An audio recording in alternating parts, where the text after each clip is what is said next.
रायपुर पहुंचे पूर्व केंद्रीय मंत्री रविशंकर प्रसाद ने प्रेस कॉन्फ्रेंस किया और प्रेस कॉन्फ्रेंस कर कांग्रेस और सीएम भूपेश बघेल पर बड़ा हमला बोला है। रविशंकर प्रसाद ने गेमिंग ऐप को लेकर निशाना साधते हुए कहा है कि भूपेश जी, आपको गेमिंग ऐप से इतना प्यार क्यों है। कांग्रेस की शराबबंदी के वादे को उन्होंने जुमला भी अपने प्रेस कॉन्फ्रेंस के माध्यम से बताया और कहा कि शराबबंदी पर कभी कदम नहीं उठाने वाले थे।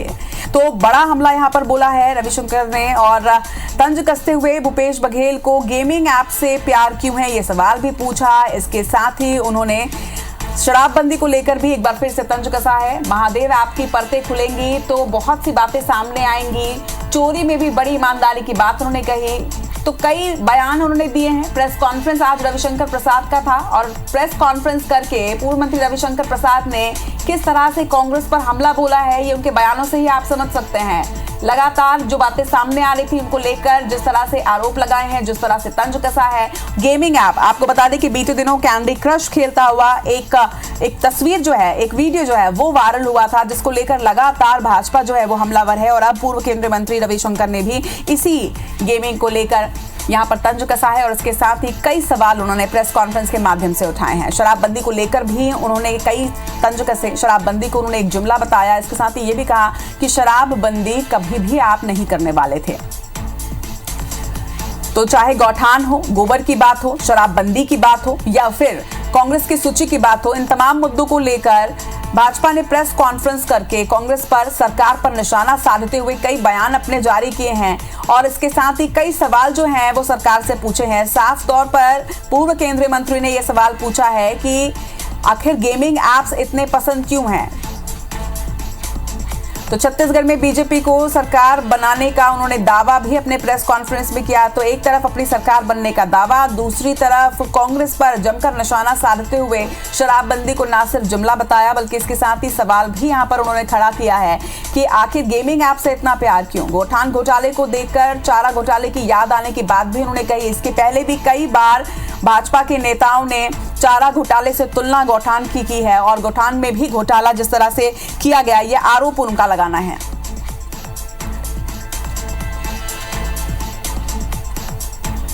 चलिए आपको सुनवाते हैं कि क्या कुछ कहा गया है।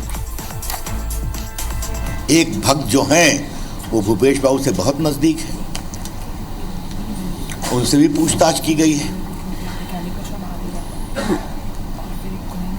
तो अब समझ में आता है कि गेमिंग ऐप से भूपेश बाबू को क्यों प्यार है कि अपनी पार्टी की महत्वपूर्ण बैठक में भी कैंडी क्रश खेलते हैं। उनको आनंद आता है, हर प्रकार का आनंद। चलिए, तो हमने ये भी सुनवाया कि पूर्व केंद्रीय मंत्री ने प्रेस कॉन्फ्रेंस के माध्यम से सरकार पर क्या तंज कसा है। इस वक्त हमारे साथ मंत्री शिव डहरिया हैं, आपका स्वागत है। आपने सुना भी, प्रेस कॉन्फ्रेंस भी आपने सुनी होगी कि किस तरह से निशाना साधा क्या है और साफ तौर पर उन्होंने ये सवाल पूछा है। बीते दिनों कैंडी क्रश पर भी जिस तरह से सियासत गरमा गई थी ये भी आपने देखा और अब एक बार फिर से केंद्रीय मंत्री ने भी यहाँ पर साफ तौर पर सवाल पूछा है कि आखिर गेमिंग ऐप से इतना प्यार क्यों।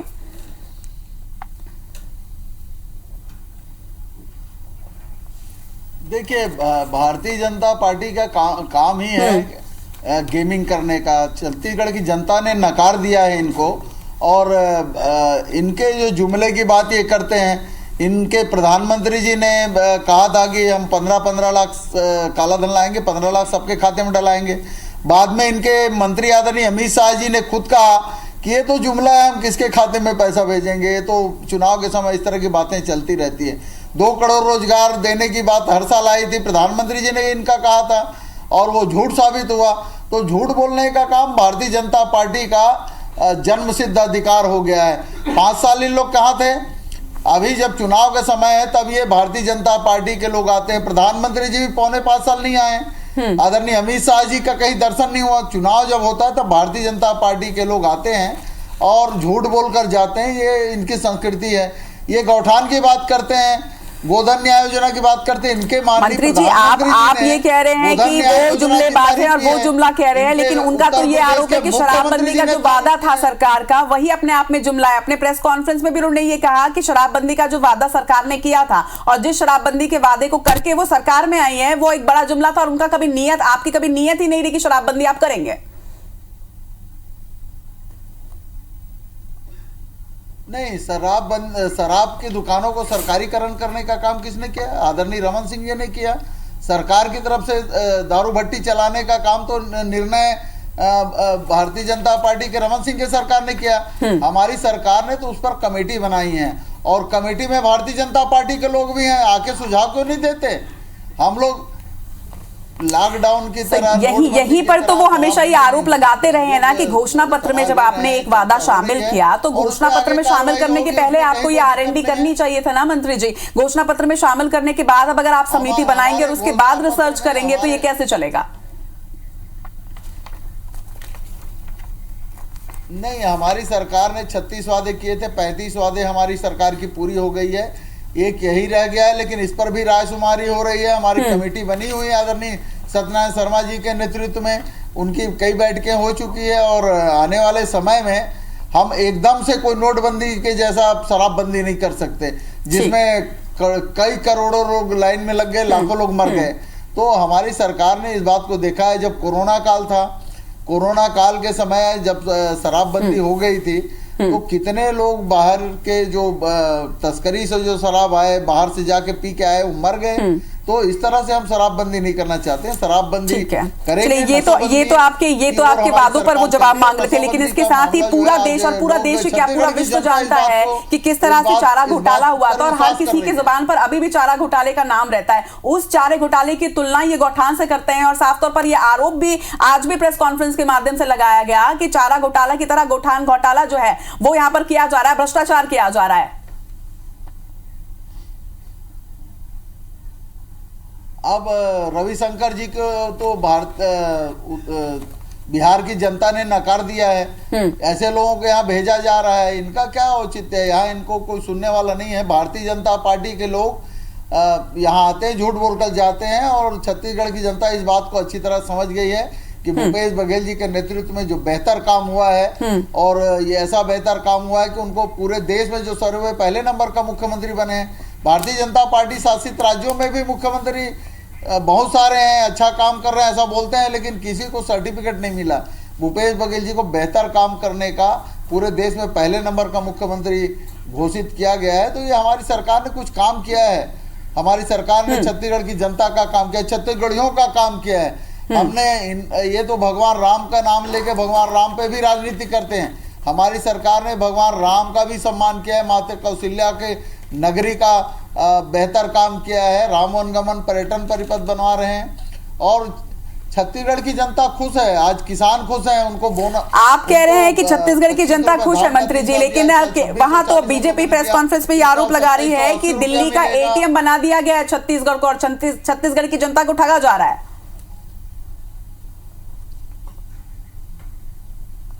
देखिए, छत्तीसगढ़ की जनता आज खुश है। आज छत्तीसगढ़ की जनता से पूछे ना, रविशंकर को सर्टिफिकेट देने वाले थोड़ी हैं।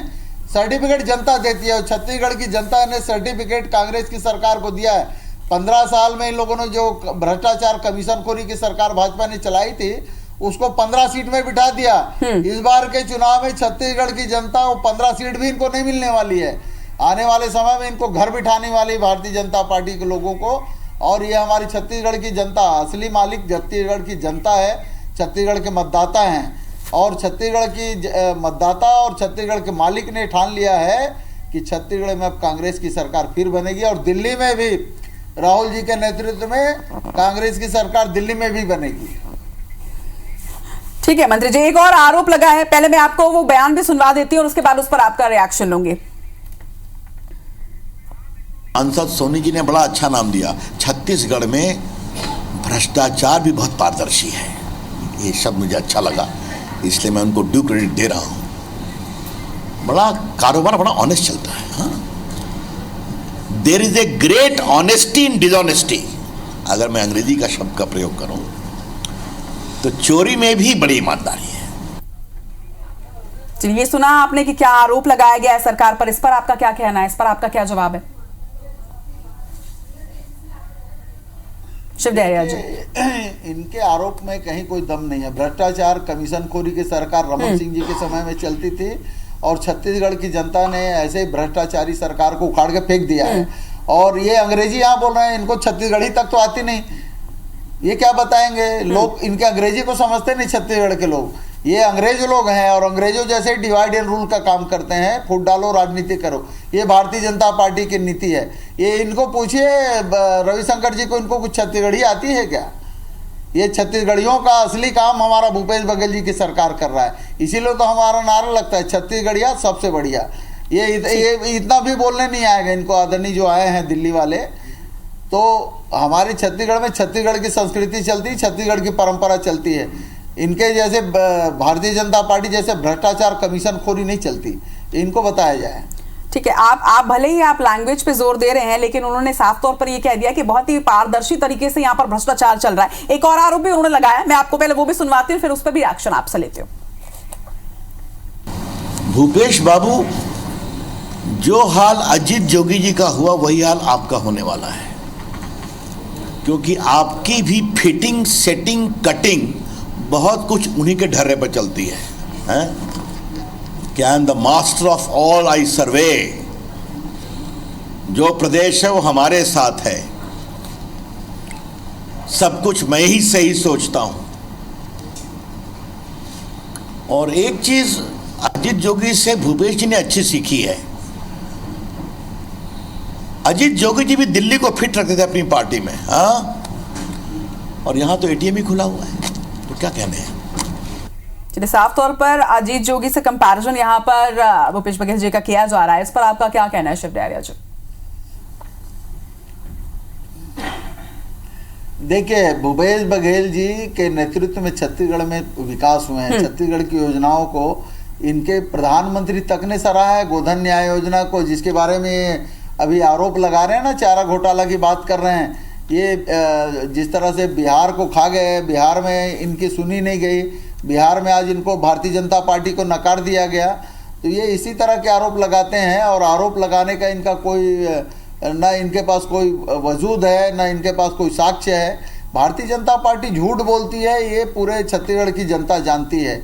और ये झूठ बोलने वाले और गरीब लोगों को बरगलाने का काम भारतीय जनता पार्टी की सरकार हमेशा करती है। हमारी सरकार जो छत्तीसगढ़ियों की सरकार है, गांव गरीब के किसानों की सरकार है, और हम किसानों के लिए, गांव गरीब के लोगों के लिए और छत्तीसगढ़िया लोगों के विकास के काम कर रहे हैं। इनकी सरकार में बड़े लोगों का, आदिवासियों की जल जंगल जमीन लूटी जाती थी, आदिवासियों की जमीन अधिग्रहित करके व्यापारियों को दिया जाता था, बड़े लोगों को दिया जाता था। हमारी सरकार आने के बाद आदिवासियों को हम लोगों ने सम्मान दिया, उनकी जमीनें वापस की, आज उनको रोजगार के दिशा में आगे लाने का काम किया, आदिवासियों को वन भूमि का पट्टा दिया। जो पहले फेज के 20 सीटें अभी जिन चुनाव हो रहा है, वो 19 सीटें हमारे पास है। एक सीट रमन जी का है राजनांदगांव में, लेकिन उनकी भी स्थिति ठीक नहीं है। इस बार वहां भी सफाया हो जाएगी, तय है। शिव डहरिया जी, चाहे भ्रष्टाचार पर हो, चाहे घोटालों पर है, गौठान पर हो, पीएससी मामले पर हो, चाहे शराबबंदी पर हो, लगातार जिस तरह से आरोप लगाए जा रहे हैं, आपको नहीं लगता कि ये चुनाव के ठीक पहले इस तरह से लगातार अगर सरकार पर आरोप लगेंगे तो कहीं ना कहीं डैमेज करेगा और ये जनता के मन में एक छवि को धूमिल करता है कहीं ना कहीं? एक समय एक कदम, तो भूपेश बाबू ये आपकी ऑफिशियल लाइन है। अब 5 साल पूरे हो गए, अब कब कदम उठाइएगा? आप कदम कभी नहीं उठाने वाले थे, जुमला था, अगर मैं आप ही के शब्दों का प्रयोग करूं, क्योंकि ये आपके लिए नोट कमाने वाली मशीन थी, एटीएम दिल्ली तक के लिए। देखिए, लगातार आरोप लगे हैं और आरोप पर आरोप प्रेस कॉन्फ्रेंस करके भाजपा का केंद्रीय नेतृत्व भी जो है वो अब सरकार पर लगातार ले रहा है, चाहे शराबबंदी की बात हो, चाहे गौठान की बात हो। शिव डहरिया जी, इस पर आपका क्या कहना है? चुनाव के ठीक पहले कितनी बड़ी ये चुनौती होगी, क्योंकि कहीं ना कहीं जनता भी इस पर सवाल हो सकता है कि उठाए।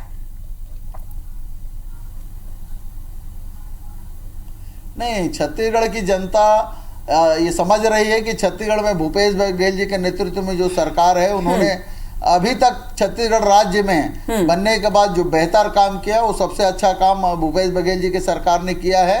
और छत्तीसगढ़ की जनता भारतीय जनता पार्टी के झूठ को समझती है, और ये चुनाव के समय ही आगे झूठ बोलने का काम करते हैं। दूसरा कोई काम है नहीं। 4.5 साल, पौने 5 साल कहाँ थे? ना मोदी जी एक दिन आए छत्तीसगढ़ की सुध लेने के लिए, ना आदरणीय इनके नेता अमित शाह जी आए, और रविशंकर जी तो प्रवक्ता बनाए गए हैं, पार्ट टाइम काम इनको दिया गया है। इनको खुद साइडलाइन भारतीय जनता पार्टी ने करके रखा है। ये यहाँ आके क्या बताएंगे? भारतीय जनता पार्टी के लोग मजबूरी है इनके साथ बैठना, इसलिए वो जो मजबूरी में जाके बैठते हैं। वहाँ जो प्रेस कॉन्फ्रेंस में थे उन लोगों से पूछ लीजिए, बड़ी मजबूरी में बैठे हैं उनके साथ। हमारी छत्तीसगढ़ की जनता ने ठान लिया है कि इस बार 75 पार, वो खुद कह रहे हैं, लेकिन हमारा टारगेट तो 90 पे 90 सीटें हैं छत्तीसगढ़ में। ठीक है, ये अच्छी बात है कि आपको जनता पर भरोसा है। देखना है, चुनाव बस अब नजदीक ही है, जनता सारी बातें आपकी भी सुनी रही है, जनता क्या फैसला लेती है। तमाम बातचीत के लिए आपका बहुत बहुत शुक्रिया शिव डहरिया जी।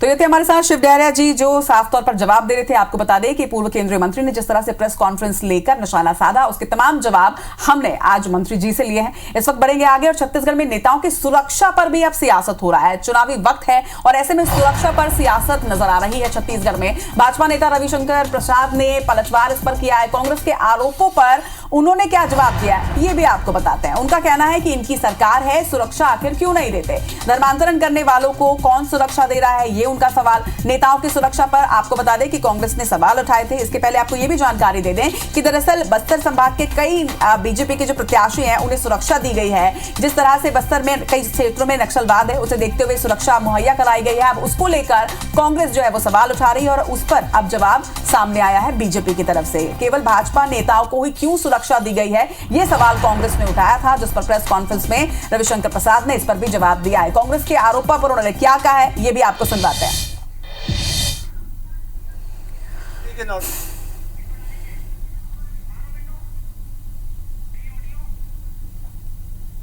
केंद्र सरकार ने भारतीय जनता पार्टी के 24 नेताओं को एक्स श्रेणी की सुरक्षा दी है।